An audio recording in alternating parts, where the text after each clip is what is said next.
Dalam pertemuan tersebut, Cleopatra berhasil menyampaikan visinya untuk Mesir dan meminta bantuan Caesar untuk mengembalikan tahtanya. Julius Caesar, yang dikenal sebagai pemimpin yang pragmatis, melihat potensi dalam aliansi dengan Cleopatra. Dia memahami bahwa dengan mendukung Cleopatra, tidak hanya akan memberinya pijakan yang kuat di Mesir, tetapi juga keuntungan ekonomi yang besar. Dengan mengendalikan Mesir, Julius Caesar dapat memperkuat posisinya di Roma. Oleh karena itu, dia memutuskan untuk mendukung Cleopatra dalam konflik melawan Ptolemaios ke-13. Julius Caesar menghadapi perlawanan sengit dari pasukan Ptolemaios ke-13. Akhirnya pertempuran terjadi di kota Alexandria yang kemudian dikenal sebagai Perang Alexandria. Dalam perang ini, pasukan Romawi yang dipimpin oleh Julius Caesar harus menghadapi tantangan yang besar, termasuk pengepungan oleh pasukan Mesir yang jauh lebih besar.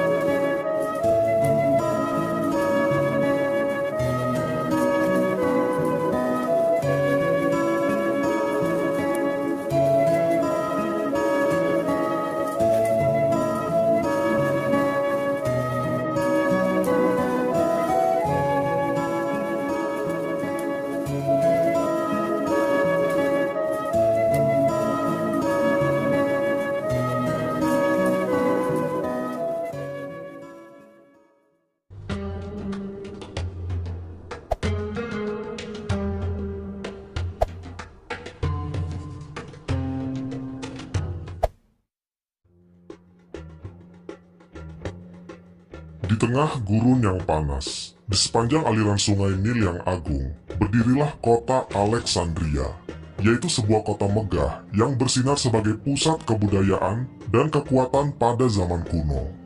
Alexandria, dengan perpustakaan legendarisnya, merupakan tempat di mana ilmu pengetahuan, seni, dan politik saling bersinggungan. Disinilah cerita Cleopatra dimulai. Cleopatra ke-7 Thea Philopator, atau yang lebih dikenal sebagai Cleopatra, lahir dalam sebuah keluarga kerajaan yang kompleks. Keluarganya, dinasti Ptolemaic, merupakan keturunan Jenderal Ptolemaios, yaitu salah satu sahabat dekat Alexander the Great. Setelah kematian Alexander, kekaisarannya terpecah menjadi beberapa bagian dan Ptolemaios mendapatkan Mesir sebagai bagiannya. Dia mendirikan dinasti yang akan memerintah selama hampir 3 abad lamanya. Tetapi pada masa Cleopatra, kejayaan itu mulai retak. Cleopatra lahir dari pasangan Ptolemaios ke-12 Auletes, dan kemungkinan besar ibunya merupakan seorang selir yang tidak diketahui identitasnya. Dia tumbuh dalam lingkungan istana yang dipenuhi dengan intrik politik, pengkhianatan, dan ambisi. Sejak kecil, Cleopatra menunjukkan kecerdasan yang luar biasa dan rasa ingin tahu yang tajam. Berbeda dengan anggota keluarga kerajaan yang lain, dia mempelajari bahasa Mesir kuno yang merupakan bahasa yang dipakai sehari-hari oleh rakyatnya. Hal ini sangat jarang dilakukan oleh anggota keluarga dinasti Ptolemaic yang lebih sering menggunakan bahasa Yunani sebagai bahasa utama mereka. Ptolemaios ke-12, ayah Cleopatra, dikenal sebagai penguasa yang lemah dan seringkali tunduk pada tekanan dari kekaisaran Romawi yang semakin mendominasi dunia Mediterania. Ayahnya juga diketahui lebih mencintai musik dan seni tari dibandingkan dengan pemerintahannya. Karena itulah, pemerintahannya diwarnai dengan ketidakstabilan, pemberontakan, dan utang yang besar kepada kekaisaran Romawi. Mesir, yang dulunya adalah salah satu kerajaan terkaya di dunia, mulai kehilangan kedaulatannya karena ketergantungannya pada perlindungan Romawi. Masa kecil Cleopatra tidaklah sepenuhnya bahagia. Dia menyaksikan bagaimana keluarganya seringkali bertikai untuk memperebutkan kekuasaan. Kehidupan di istana Ptolemaic dipenuhi dengan drama, saudara melawan saudara, pengkhianatan di balik pintu tertutup, dan pembunuhan untuk merebut tahta. Dalam lingkungan seperti inilah, Cleopatra belajar untuk bertahan hidup dan mengasah kecerdasan politiknya. Ketika Cleopatra masih remaja, ayahnya dipaksa meninggalkan Mesir akibat adanya pemberontakan di dalam negeri. Dia pergi ke Romawi untuk mencari dukungan dengan meninggalkan Cleopatra dan saudara-saudaranya di tengah kekacauan. Situasi ini menjadi pelajaran awal bagi Cleopatra tentang bagaimana diplomasi dan aliansi internasional dapat menentukan nasib suatu bangsa. Di Romawi, Ptolemaios ke-12 berhasil mendapatkan dukungan dari Julius Caesar yang pada saat itu adalah salah satu tokoh paling berpengaruh di republik tersebut. Dengan bantuan Caesar, Ptolemaios kembali ke Mesir dan merebut kembali tahtanya. Namun kembalinya dia ke istana, pemerintahan Ptolemaios ke-12 rupanya tidak membawa stabilitas. Dia tetap bergantung pada Roma yang semakin menuntut pajak berupa upeti besar dari Mesir. Utang kepada Romawi terus menumpuk dan rakyat Mesir semakin terbebani dengan pajak yang tinggi. Di tengah krisis ini, Cleopatra menyaksikan bagaimana ayahnya berusaha mempertahankan kekuasaan di bawah bayang-bayang kekuatan asing. Pengalaman ini meninggalkan kesan mendalam pada Cleopatra dan membentuk pandangannya tentang hubungan Mesir dengan Romawi. Ketika Ptolemaios ke-12 meninggal pada tahun 51 sebelum Masehi, Cleopatra yang baru berusia sekitar 18 tahun naik tahta bersama adik laki-lakinya yang bernama Ptolemaios ke-13, yang saat itu adiknya ini masih anak-anak. Maka sesuai dengan tradisi dinasti Ptolemaik, Cleopatra dan adik kandungnya ini menikah demi menjaga legitimasi mereka sebagai penguasa dan demi memurnikan garis keturunan kerajaan ini. Namun hubungan kedua kakak beradik ini jauh dari kata harmonis. Konflik di antara keduanya segera meletus karena Cleopatra yang ambisius ingin memerintah sendiri tanpa campur tangan saudaranya yang dianggap tidak layak dan tidak kompeten dalam memimpin kerajaan. Cleopatra mulai menampilkan ciri khas kepemimpinannya yang berbeda. Dia memperhatikan rakyatnya dan berusaha menunjukkan bahwa dia adalah seorang pemimpin yang peduli. Dia sering digambarkan sebagai penguasa yang memanfaatkan kecerdasannya demi memikat hati orang-orang di sekitarnya. Kecantikannya yang legendaris sering disebut-sebut dalam kisah-kisah sejarah. Tetapi daya tarik sebenarnya lebih terletak pada karisma, kecerdasan, dan kefasihannya dalam berbicara. Cleopatra adalah wanita yang mampu berbicara dalam berbagai bahasa, termasuk Yunani, Latin, dan Mesir, serta memiliki pengetahuan yang luas dalam bidang politik, filsafat, dan astronomi. Namun tak lama setelah naik tahta, Cleopatra menghadapi tantangan yang besar. Adik kandungnya, Ptolemaios ke-13, yang didukung oleh para penasihat dan jenderal di kerajaan, berusaha menyingkirkan Cleopatra dari kekuasaan. Konflik ini memuncak ketika Cleopatra diusir paksa keluar dari kota Alexandria. Dia mengungsi ke wilayah lain di Mesir dan mulai merencanakan langkah-langkah untuk merebut kembali posisinya di kerajaan. Saat itu, Cleopatra memahami bahwa dia tidak hanya berjuang melawan saudaranya, tetapi juga melawan sistem patriarki yang mendominasi dunia kuno. Meski usianya masih muda, dia menunjukkan keberanian dan tekad yang luar biasa untuk bertahan di tengah badai politik. Cleopatra mempersiapkan pasukan dan mencari aliansi untuk bisa membawanya kembali ke tampuk kekuasaan di Alexandria. Dia menyadari bahwa untuk mengalahkan Ptolemaios ke-13 dan sekutunya, dia membutuhkan dukungan dari kekuatan yang lebih besar. Kesempatan itu datang ketika Julius Caesar tiba di Mesir pada tahun 48 sebelum Masehi, yang pada saat itu Julius Caesar ingin mengejar musuh politiknya yang bernama Pompeius yang tinggal di Alexandria. Kehadiran Caesar membuka babak baru dalam kehidupan Cleopatra yang akan mengubah nasibnya dan nasib Mesir selamanya.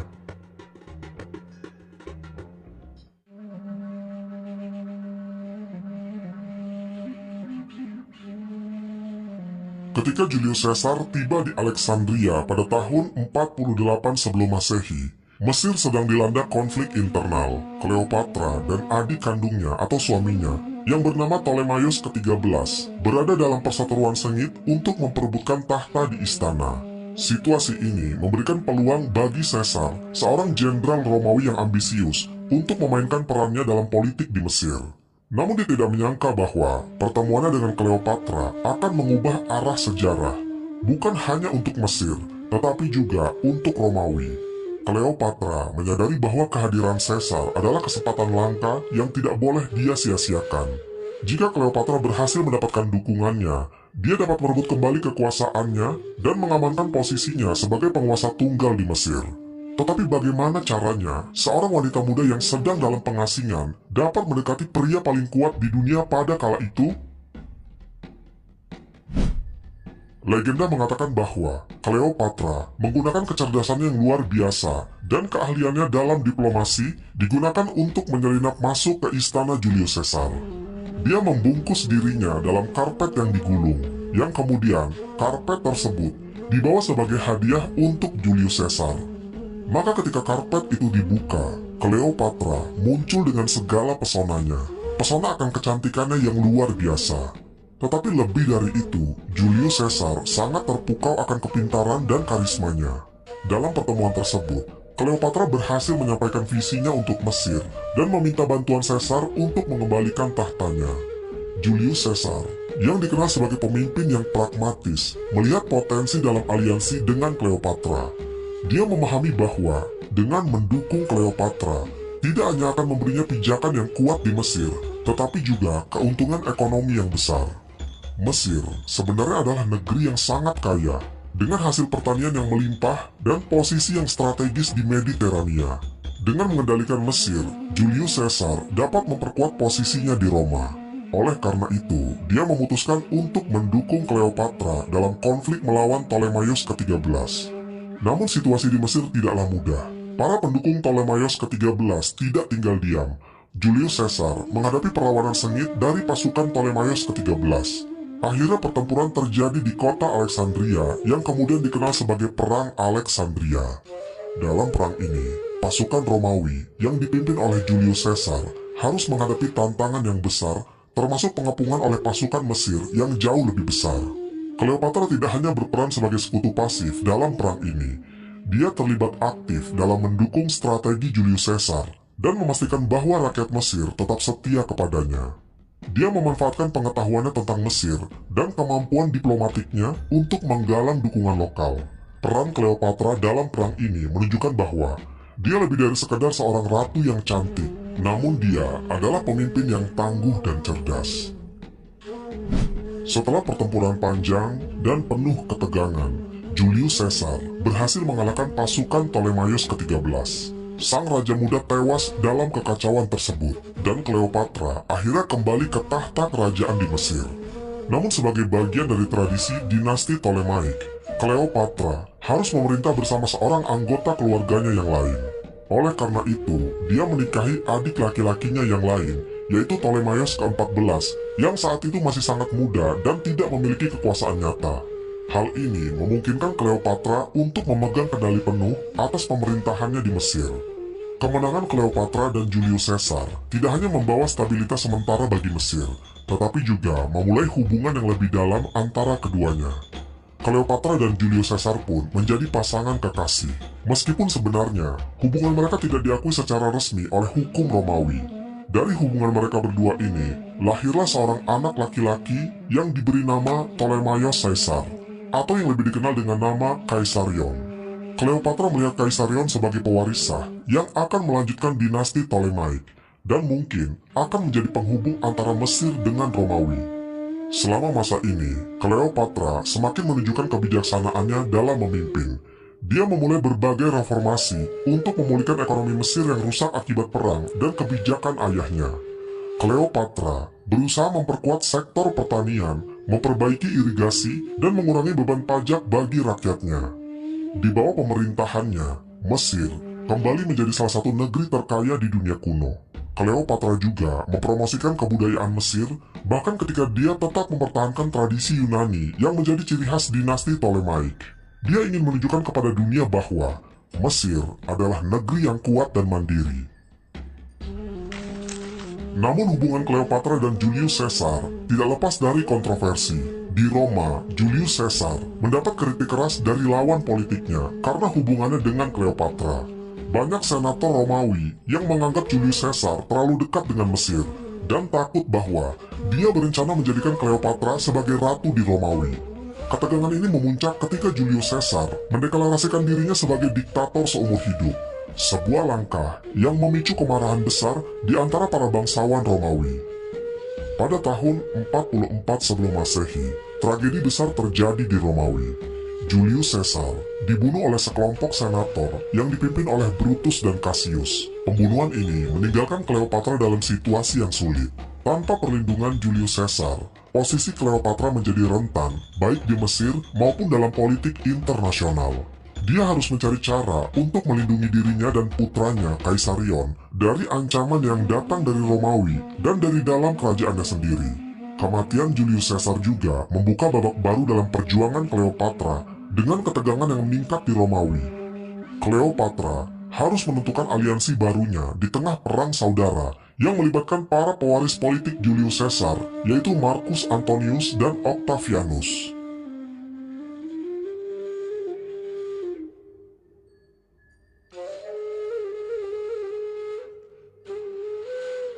Setelah kematian Julius Caesar pada tahun 44 sebelum Masehi, dunia Romawi dilanda kekacauan politik.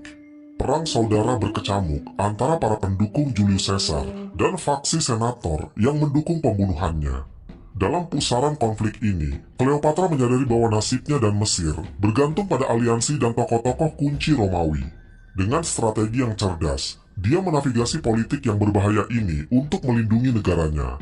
Di tengah ketegangan tersebut, Cleopatra memberanikan diri untuk bertemu Mark Antony, yaitu salah satu jenderal paling berpengaruh dalam triumvirat kedua. Sebuah aliansi politik yang dibentuk oleh Mark Antony, Octavianus, dan Lepidus untuk melawan para pembunuh Julius Caesar. Pertemuan pertama mereka terjadi pada tahun 41 sebelum Masehi di kota Tarsus yang berada di wilayah Kilikia. Mark Antony, yang saat itu bertugas mengamankan wilayah timur kekaisaran, memanggil Cleopatra untuk menjelaskan dukungannya terhadap musuh-musuh Julius Caesar selama perang saudara.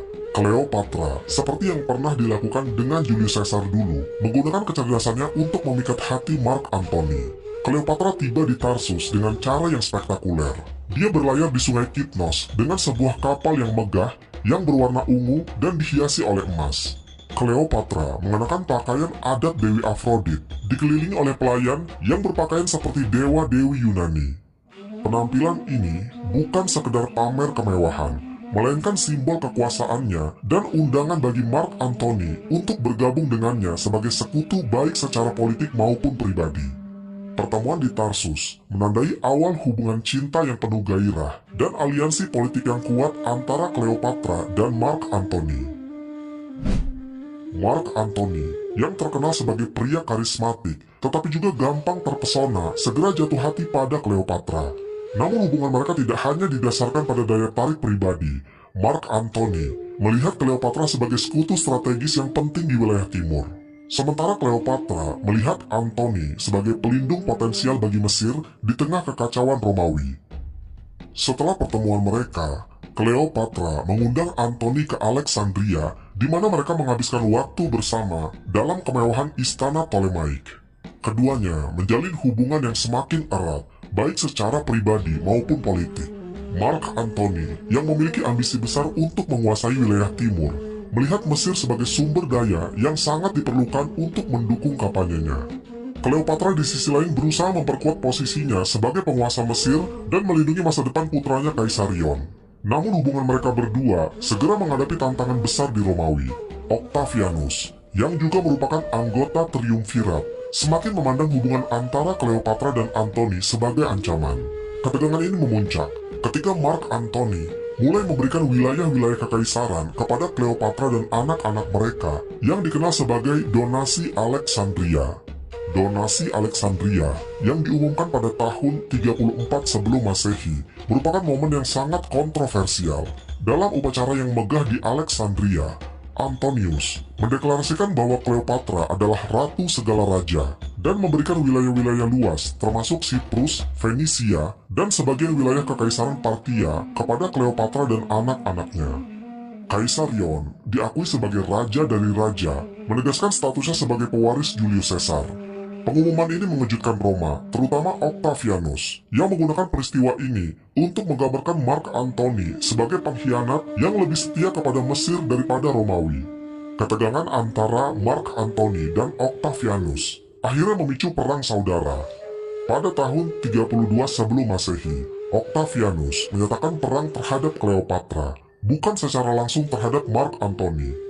Langkah ini adalah strategi politik yang cerdik karena menggambarkan konflik ini sebagai perang melawan ancaman asing, bukan perang saudara.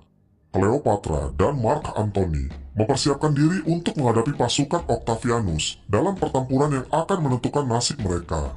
Pertempuran besar itu terjadi pada tahun 31 sebelum Masehi di Actium, sebuah pelabuhan di barat Yunani.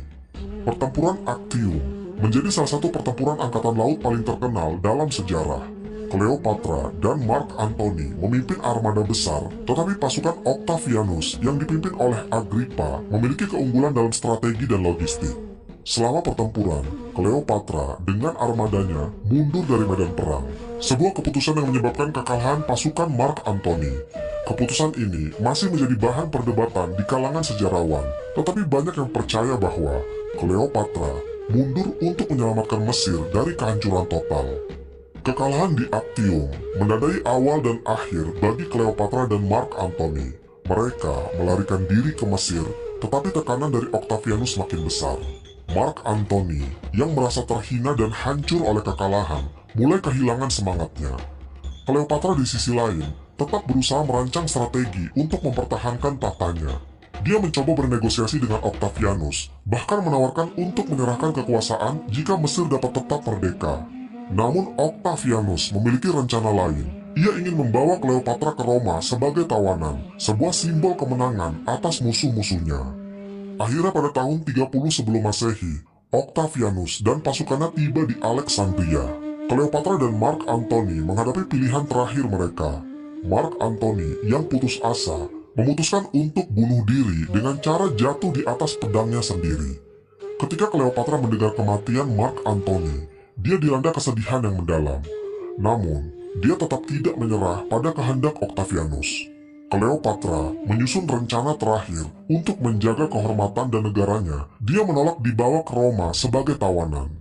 Dalam tindakan yang penuh drama dan simbolisme, Cleopatra mengakhiri hidupnya dengan cara yang legendaris, yaitu digigit ular kobra, simbol kekuasaan kerajaan Mesir. Dengan kematiannya, Cleopatra mengakhiri dinasti Ptolemaic dan sejarah panjang Mesir kuno sebagai kerajaan merdeka.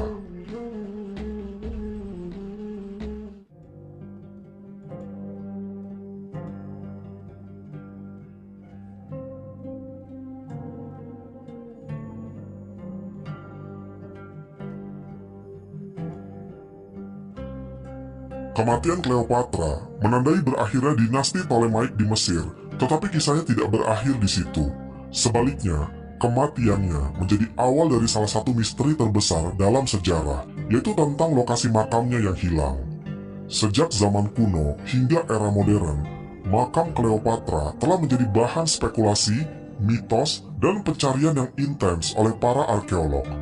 Menurut catatan Plutarch, Cleopatra dan Mark Antony dimakamkan bersama dalam sebuah makam megah di Alexandria.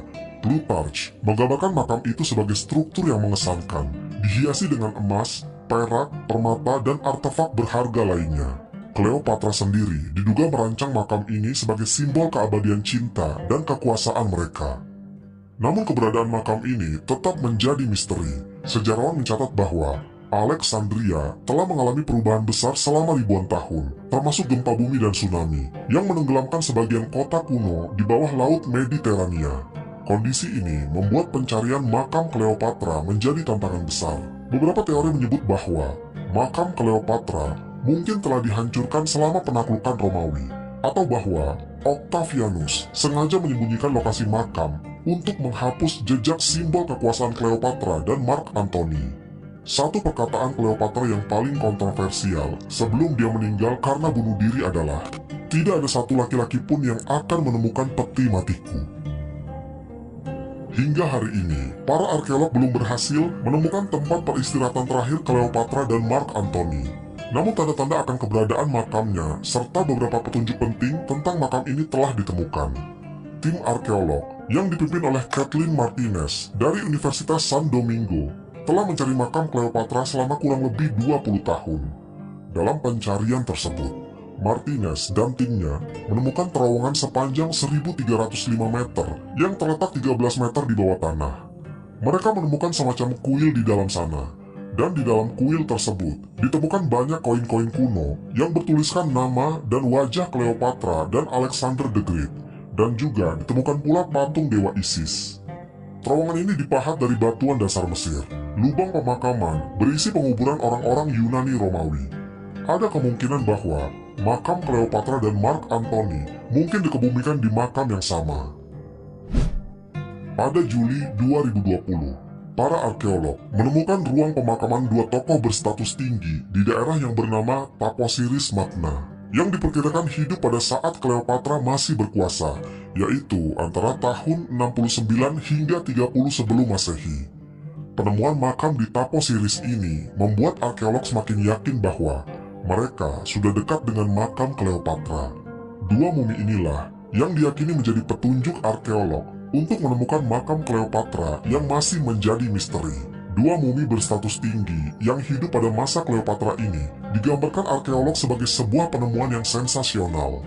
Ruang makam berisi dua mumi ini ditemukan masih utuh seperti 2000 tahun yang lalu. Sayangnya, air yang merembes ke makam tersebut telah menghilangkan sebagian kemewahan makam tersebut. Arkeolog mengungkapkan bahwa mereka awalnya sepenuhnya ditutupi dengan semacam daun emas, kemewahan yang hanya diberikan kepada mereka yang berasal dari keluarga bangsawan. Kedua mumi tersebut telah dironsen, memastikan bahwa mereka adalah laki-laki dan perempuan. Salah satu mumi itu kemungkinan pendeta yang memainkan peran kunci dalam mempertahankan kekuasaan Cleopatra. Di tempat yang sama, arkeolog juga menemukan 200 koin yang bertuliskan nama Cleopatra dan gambar wajahnya, yang diperkirakan sebagai persembahan untuk dewa-dewa.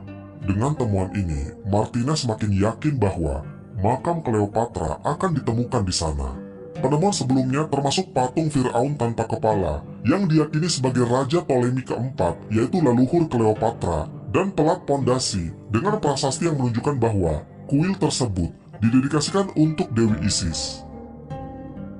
Selama masa pencarian ini, Martinez mengatakan kalau lokasi makam Cleopatra dan Mark Antony adalah misteri kuno yang membingungkan para arkeolog selama beberapa dekade. Jadi ada dua kemungkinan tentang makam ini. Yang pertama, makam Cleopatra ada di suatu tempat yang masih utuh hingga hari ini. Sementara yang kedua, kemungkinan makam tersebut telah dijarah dan berpindah ke tempat yang jauh dan semakin sulit diidentifikasi. Selain keberadaan makamnya yang masih misteri, ada beberapa hal lain yang terkesan janggal mengenai Cleopatra. Misalnya, anak Cleopatra dan Julius Caesar yang bernama Kaisarion. Banyak sejarawan dan peneliti yang mempertanyakan apakah benar Kaisarion adalah anak kandung dari Julius Caesar. Sebab tidak ada catatan bahwa Julius Caesar pernah mengakui bahwa Kaisarion adalah anak kandungnya. Salah satu teman Kaisar, yaitu Gaius Oppius, bahkan pernah menulis pamflet yang menyangkal bahwa Kaisarion adalah putra kandung Julius Caesar. Dan rumor mengenai konspirasi tentang kematiannya, beberapa spekulasi populer mencakup teori bahwa Cleopatra mungkin tidak meninggal karena gigitan ular, melainkan diracun atas perintah Octavianus. Teori ini didasarkan pada keraguan tentang bagaimana ular bisa dibawa ke penjara Cleopatra tanpa terdeteksi, serta fakta bahwa gigitan ular tidak selalu menyebabkan kematian yang cepat. Selain itu, ada teori yang menyebutkan bahwa Cleopatra mungkin memalsukan kematiannya dan melarikan diri ke tempat yang tidak diketahui. Meskipun memang ini hampir dibilang tidak benar, namun banyak spekulasi ini mencerminkan daya tarik abadi Cleopatra sebagai tokoh misterius dan penuh teka-teki.